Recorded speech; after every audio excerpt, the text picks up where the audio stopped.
Magazine.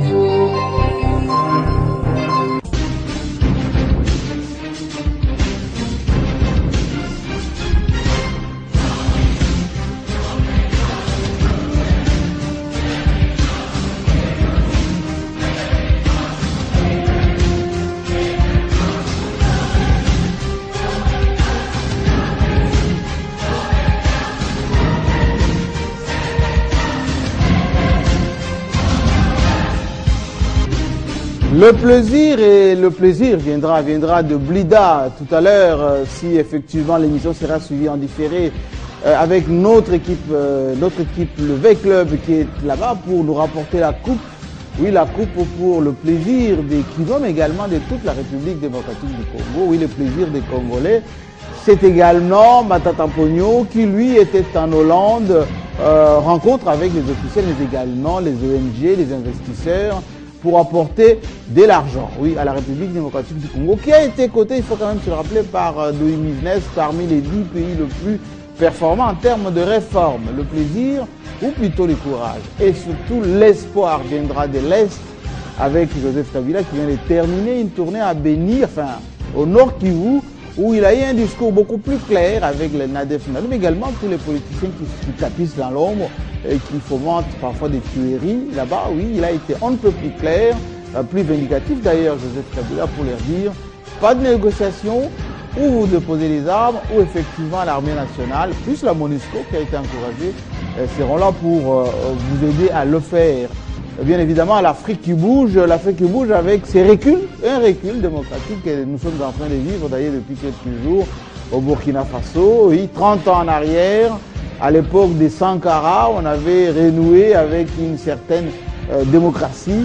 Oui, une démocratie peut-être timide, mais la société civile et la population ont été pris des coups par les patriotes, oui, les patriotes qui sont en exil là-bas, qui ont cassé un peu les infrastructures chèrement acquises par les Burkinabés, notamment le palais du peuple, enfin leur assemblée nationale. Et ça conduit Compaoré à prendre du recul, enfin, c'est-à-dire à laisser la place à l'un de ses lieutenants. Enfin, c'est l'armée qui continue à gérer les affaires là-bas, au détriment d'ailleurs de ceux qui pensaient qu'on peut faire de la démocratie. En tout cas, comme en Libye, comme au Mali, comme on a vécu d'ailleurs dernièrement en République centrafricaine, il ne faut pas cracher sur les avancées déjà acquises, c'est assez important. Le club aujourd'hui, nous allons revenir tous ici avec beaucoup de sérénité, beaucoup de calme, parce que nous sommes d'abord trois, peut-être on sera rejoint tout à l'heure par ceux qui sont dans la ville de Kinshasa, la capitale. Daniel Safou qui est en place, pimpant, des noirs vêtus, ça veut dire quoi? Des chics, des contractés de Kinshasa? C'est la lutte. Nous voudrions avoir... les journalistes ne doivent pas toujours demeurer pauvres. Nous devons améliorer notre statut, nous devons améliorer notre personnalité, nous devons aussi améliorer notre train de vie. Oui. Donc ça nécessite beaucoup de ramifications, beaucoup de courage, créer des ressources financières pour une classe de journalistes aussi posée et équilibrée. Et d'un certain niveau d'ailleurs. Tout à fait. Avec Christelle Wanga, ça, elle prend l'habitude maintenant de s'installer dans le PAF, enfin, paysage audiovisuel, le PAC, on le dit comme ça, paysage audiovisuel congolais de Kinshasa. Hein. Indépendante ou on va dire, elle va prendre la tâche bientôt? Bientôt la tâche. Bientôt la tâche. Mais entre-temps, nous luttons contre la cause de la femme, pour lutter contre les plafonds de verre. Plafond de verre, c'est le terme qu'utilise Hillary Clinton pour déterminer les stéréotypes, les préjugés que nous retrouvons dans la société. Mais est-ce qu'il y a le plafond de verre? Il y en a encore, monsieur Jean-Marie. Lorsque le gouvernement de cohésion nationale va sortir, vous allez voir les postes que vont occuper les femmes. Ce n'est pas pas à la défense, c'est pas à la primature. Oui. Madame Inagossi est à la famille et je pense que ce poste est stéréotypé pour une femme. Mais elle est aujourd'hui présidente du conseil d'administration d'un organisme très important. Le travail est en train d'être fait pour beaucoup de femmes. Et quand on voit une femme comme Hillary Clinton, première dame des États-Unis, Et aussi, dans les jours qui viennent, cette femme pourrait être challenger au poste du président de la République des USA. Ça sera un grand pas si nous avons Hillary aux États-Unis et Marine Le Pen en France. Ça sera un un grand pas pour la femme. Je crois que Marine Le Pen, c'est pas vraiment un exemple à suivre, hein, parce que compte tenu de l'idéologie dégagée... Le sondage dit autrement, c'est une femme qui veut renouveler la vision de son père. C'est vrai que nous avons FN, antipopulisme, euroscepticisme, beaucoup de choses. Et surtout racisme, racisme, même, hein? On a vu, on a traité Toubira de sage. C'est beaucoup. Voilà. Donc, mais dans les sondages, qui véhicule ce type d'idéologie, il ne faut pas la prendre pour le modèle. Voilà. C'est la génération bleu marine maintenant. Hein. Dans les sondages, c'est une femme qui grimpe en flèche et qui veut changer cette image du FN. Alors, on va quand même rester dans l'actualité maintenant, parce que vous parlez de l'évolution de la démocratie en Afrique et à travers le monde. On le voit au Moyen-Orient en ce moment avec Israël qui peine avec les Palestiniens. On le voit en Europe, hein, avec Marine Le Pen, vous l'avez dit, en France, mais également au niveau de l'Afrique. Tous les mouvements qu'on nous a annoncés comme émancipatifs, enfin, les mouvements qu'on pensait redonner, comme en 1989, du souffle nouveau à l'Afrique. On a apparu avec la fin de la guerre froide, à l'époque, la perestroïka, nous avait promis à la bolle, on se rappelle, Mitterrand, oui, avec la démocratisation au niveau du continent africain, les conférences nationales, vous allez connaître le développement, l'expression, etc. Et on a vécu pendant une quarantaine d'années de dictature, enfin, de systèmes un peu bizarroïdes. Alors, on nous a promis, depuis l'ajustement structurel et les PPTE, les printemps. Alors, on a vécu l'Égypte, on a vécu la Tunisie, un peu accessoirement l'Algérie d'ailleurs qui n'a pas connu tout cela. Aujourd'hui, on voit le Burkina Faso qui fait un recul en arrière. La société civile est un peu dépassée par ce qui se passe en ce moment. Le point de vue de la femme. Le point de vue de la femme, d'abord du journaliste, c'est trop beau. C'est trop beau pour être vrai. Je vois ces journalistes internationaux dire que c'est le printemps africain. Certains disent que c'est le printemps noir. Bon, ils n'aiment pas l'Afrique, pour commencer. Je me dis, de là où est Kadhafi, et même Thomas Sankara, de là où il n'est pas d'accord. Il n'est pas d'accord que 30 Burkinabés perdent la vie de cette manière.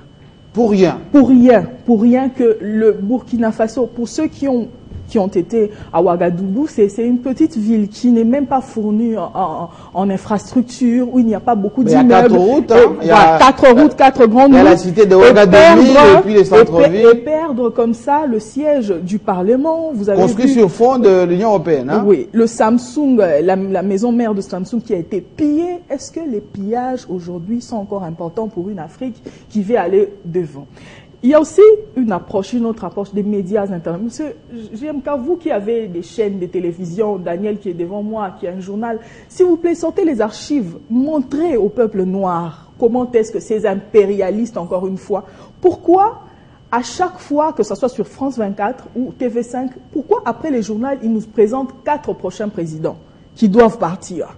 Et c'est exactement, comparativement, c'est exactement comme ça qu'ils ont procédé avec le printemps arabe. Ou lorsqu'ils parlaient de Ben Ali, en même temps, ils faisaient une comparaison avec d'autres présidents qui étaient dans le même cas, qui devaient partir. Mais à ce que je sache en Afrique, nous avons un Paul Biya qui a fait autant d'années au pouvoir. Il y a un Dos Santos qui a fait autant d'années au pouvoir. Mugabe qui est là, qui a fait autant d'années au pouvoir. Mais pourquoi il ne parle que des 4 présidents? Pourquoi seulement ces pays, le Congo-Kinshasa, le Congo-Brazza, le Kagame pour le Rwanda et je crois le Burundi? Pour savoir que ces gens qui sont impérialistes ne chercheront jamais l'avancée de l'Afrique. Ça, nous le savons. Mais le problème, c'est que nous avons vu venir. Je vais vous laisser continuer. Est-ce qu'on a fait les bilans de Ben Ali qui est parti? On a fait le bilan de Moubarak. C'est ça. Des avancées gagnées. Est-ce qu'on a fait le bilan des Kadhafi? Avant de déclarer le printemps noir, il fallait nous faire un état des lieux de ce qui en est du printemps arabe ou maghrébin. Qu'est-ce qui se passe maintenant là-bas pour qu'aujourd'hui ils se disent non, on va commencer un autre printemps en Afrique? Qu'est-ce qui se passe en réalité? Je dis encore, Kadhafi, de là où il est, il nous regarde. Thomas Sankara, il nous regarde. Kwame Nkrumah, Lumumba, Mzee, Laurent Désiré Kabila, tous ils nous regardent. Comment est-ce qu'on va se comporter? Si révolution il y aura, ça sera une dynamique interne des pays. Et non, ces gens qui nous manipulent à travers les médias. Regardez dans ces chaînes, aujourd'hui on n'accorde même plus 10 minutes à ce qui se passe là-bas dans les Maghreb. Oui. On n'accorde plus le temps, mais aujourd'hui c'est édition spéciale Ouagadougou. Oui. 1 heure accordée à Ouagadougou, à ce qui se passe à Ouagadougou. Mais réalité, pourquoi il n'y a pas une prise de conscience de la presse nationale, de la société civile nationale? Parce que on a même vu maintenant que l'armée a supprimé la Constitution. L'armée, c'est une continuité pure et simple de ce que eux-mêmes ils ont dit, les systèmes Compaoré. Et on dit maintenant, celui qui est là, il doit maintenant collaborer avec les institutions internationales, sans pour autant dire on doit maintenant continuer avec les processus électorales, avec la loi qui était contestée, etc. Alors, où est le... C'est ce qui veut dire, en réalité, nous ne savons pas ce que nous voulons. Parce que c'est le nom, c'est simplement Blaise Compaoré qui est parti, mais le régime de Blaise Compaoré demeure. Et le fait de changer une personne, je ne sais pas quelle influence ça peut avoir immédiatement sur le bien-être de Ouagadougou ou du Burkina Faso, sinon ils ont perdu 30 ans de travail. Ils ont perdu l'idéal même. Parce que ce qu'ils ont construit dans Ouaga, c'est détruit pour avoir encore d'autres financements et reconstruire. Ça va prendre du temps. On doit tout recommencer. Nous n'avons pas d'immeubles à bombarder. Nous sommes en Afrique. Oui. Nous avons une situation précaire et nous n'avons pas des choses. On peut pas s'adonner. Et on a écouté quelques Libanais qui sont là-bas qui disent. Ils doivent trouver soit la route, soit du Ghana, soit pour aller en Côte d'Ivoire, parce que avec Ebola, économiquement déjà, ça nous a handicapé l'Afrique noire, et avec ça qui vient de se rajouter, je pense que en tant qu'Africains, on n'a pas de plaisir à se faire de cette manière. Et on rappelle quand même, le Burkina Faso c'est un pays du Sahel, donc Sahel. Avec tout ce que cela comporte de Daniel Safo. C'est au pays des hommes intègres, c'est comme ça qu'on les appelle, au pays des hommes intègres. Ceci doit interpeller aussi la RDC. Cette manie n'est pas écouter la dynamique interne. C'est ça le problème. Ceci doit interpeller nos dirigeants. On doit écouter la dynamique interne. Si on a tendance, n'est-ce pas, à occulter la dynamique interne, il faut s'attendre à l'eschatologie du grand soir. C'est ce qui est arrivé au Burkina, la grande révolution. Le régime vient de tomber. Mais est-ce que c'est une révolution? C'est une réalité, parce que quand on voit un lieutenant, enfin, celui qui était au palais il y a 2 jours et reprendre le même palais, la société civile et les journalistes eux-mêmes, ils sont un peu estomaqués parce qu'on n'entend aucun leader de l'opposition parler. Non, c'est une révolution. J'aimerais partir évidemment de ma consoeur qui a fait allusion, n'est-ce pas, aux médias, qui a fustigé les médias. Mais les médias congolais représentent quoi ici? Ils doivent payer les prix aujourd'hui. Ils doivent se dire, tout est parti, n'est-ce pas, des médias. C'est les médias qui ont joué son rôle au Burkina Faso. Mais chez nous ici, on a tendance à sous-estimer les médias. On a tendance à relativiser les journalistes. Or, on a un rôle qu'on peut jouer qui, à la longue, peut provoquer l'eschatologie du grand soir, la grande révolution. Donc, on a tout intérêt de gérer les journalistes rationnellement, pas de manière, n'est-ce pas, corruptible. De gérer les journalistes. Mais ce qui arrive, n'est-ce pas, au Burkina, c'était visible. La vie des citoyens burkinabés, c'est en dessous même d'1 dollar. C'est la misère. Mais on nous a vendu le Burkina Faso comme modèle de développement. Non. Pendant longtemps. Mais c'est de la même manière. Le Mali. C'est de la même manière qu'Amatata vous dit la maîtrise des cadres économiques, les taux d'inflation. C'est la même manière. Non. Pendant longtemps, même au niveau de la CEDEAO, au niveau de l'Union africaine, au niveau de Blaise Compaoré, qui était le grand médiateur d'ailleurs de la sous-région. Mais c'est Jean-Marie, il faut définir Blaise Compaoré. Oui. Il est qui? C'est un grand stratège. C'est un élément qu'on utilisait dans les grands conflits au niveau international, sous-régional. Oui. C'est un grand stratège. Oui. Mais il est pris dans sa distraction.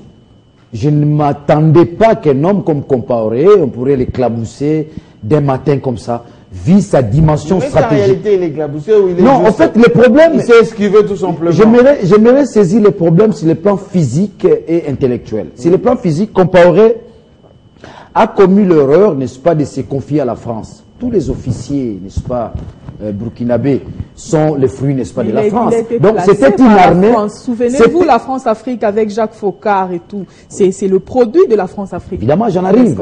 J'en arrive. C'est là où je trouve Kabila très risé. Très risé, trop risé même.